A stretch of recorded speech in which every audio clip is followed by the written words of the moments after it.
وبعد ما خرج الرسول صلى الله عليه وسلم عليه من الخرار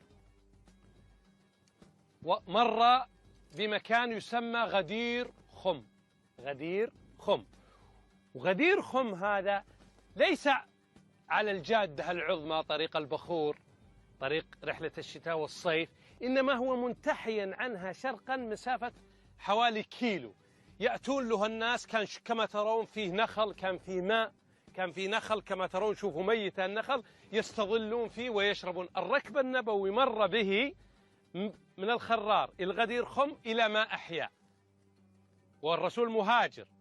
لكن أيضا من الحوادث المعروفة اللي مشهورة في هذا المكان، لأنه الناس يمرونه دائما، أنه في 18 من شهر ذي الحجة في حجة الوداع، والرسول قافلا من مكة، وقف هنا ونزل عليه، طبعا ارتاح هنا، ارتاح في غدير خم، كان ظلال ومياه عذبة، فنزل عليه جبريل بآية: يا أيها الرسول بلغ ما أنزل إليك من ربك وإن لم تفعل فما بلغت رسالته والله يعصمك من الناس إن الله لا يهدي القوم الكافرين.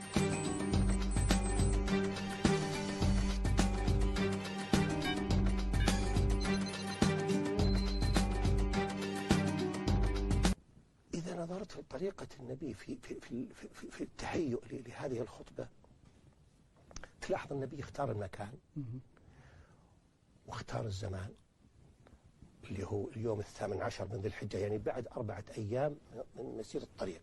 الطريق بين مكة والمدينة يأخذ تقريبا 8 أيام في النص تقريبا. تهيأ النبي صلى الله عليه وسلم لهذه الخطبة بأنواع من التهيئة، منها أنه نزل في هذا المكان المناسب للاجتماع، منها أنه نادى لهذه الخطبة بنداء الفزع: الصلاة جامعة. هذا النداء في مثل خسوف، نداء فزع، نداء الدلالة اللي فيه. هذا النداء مثل صفارة الإنذار. تعالوا لأمر مهم. هذا النداء مثل ما قلت مثل صفارة الإنذار تدعو لأمر مهم. الصلاة جامعة، احضروا لأمر مهم. فاجتمع الصحابة، تخيل مشهدهم وهم يثورون من تحت أشجار السمر التي كانوا يتجهون إلى هذا النداء. وجعل النبي هذا النداء بعد صلاة، يعني في وقت صلاة الظهر، بحيث أنه صلى بالناس الظهر ثم خطب. طبعا اختيار هذا الوقت اللي هو بعد صلاة الظهر بالنسبة للمسافرين هذا وقت اليقظة، لأنهم يقيلون قبل الظهر. صحيح.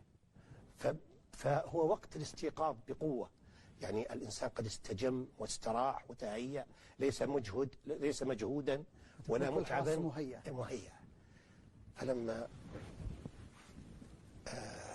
صلى النبي صلى الله عليه وسلم وقف وخطب الناس، واستعمل أساليب محفزة تفرغ الذهن من الشواغل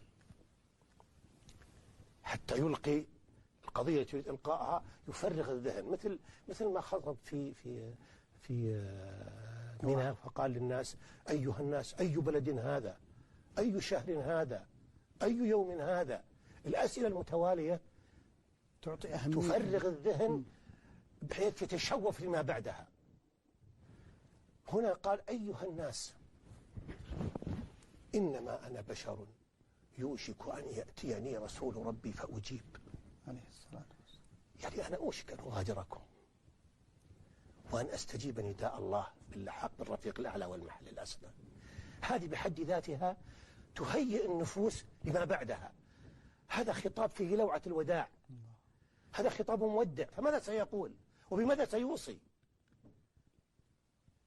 فأوصى فقال: وإني تارك فيكم ثقلين، أحدهما كتاب الله فيه الهدى والنور فاستمسكوا به. فحث على كتاب الله وأوصى بكتاب الله وناشد الأمة التمسك بكتاب الله عز وجل. ثم قال: وعترتي أهل بيتي،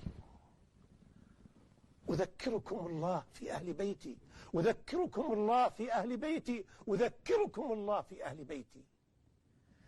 الحفاوة بأهل بيت النبي صلى الله عليه وسلم ينبغي ألا تكون مرتبطة بحضور النبي صلى الله عليه وسلم، فهو بشر يوشك أن يغادر ويلحق بالرفيق الأعلى، فلتبقى لهم رعاية هذه القربى ورعاية هذه المودة ورعاية هذه الصلة بالنبي صلى الله عليه وسلم. اللهم صل وسلم.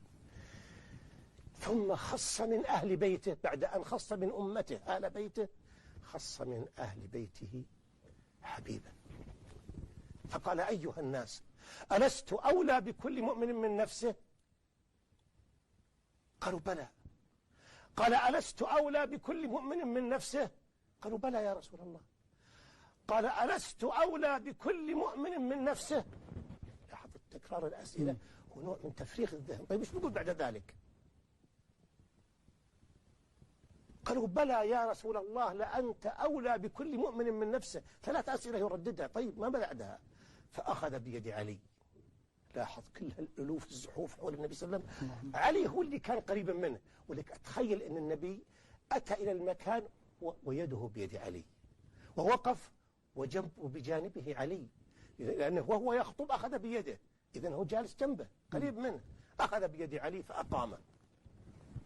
فلما أقام قال ألا فإن الله مولاي وأنا مولى كل مؤمن، ومن كنت مولاه فعلي مولاه، اللهم والي من والاه وعاد من عاداه.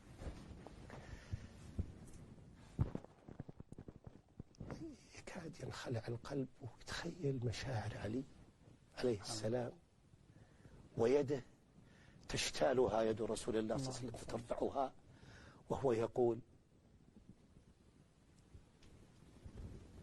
الله مولاي وأنا مولى كل مؤمن، من كنت مولاه فعلي مولاه. كان علي يعرج به إلى السماء، كأنه ينظر إلى الأرض من علو. أي مشاعر كانت تجيش في نفس علي ويده في يد النبي صلى الله عليه وسلم. اللهم صل وسلم. أي مشاعر غامرة تملأ نفس علي وأذناه تتروى بقول النبي صلى الله عليه وسلم من كنت مولاه فعلي مولاه. وما هي مشاعر الصحابة وهم يرون عليا بهذا القرب، بهذه الحفاوة وبهذه المكانة من رسول الله صلى الله عليه وسلم؟ ما هي مشاعرهم تجاه علي؟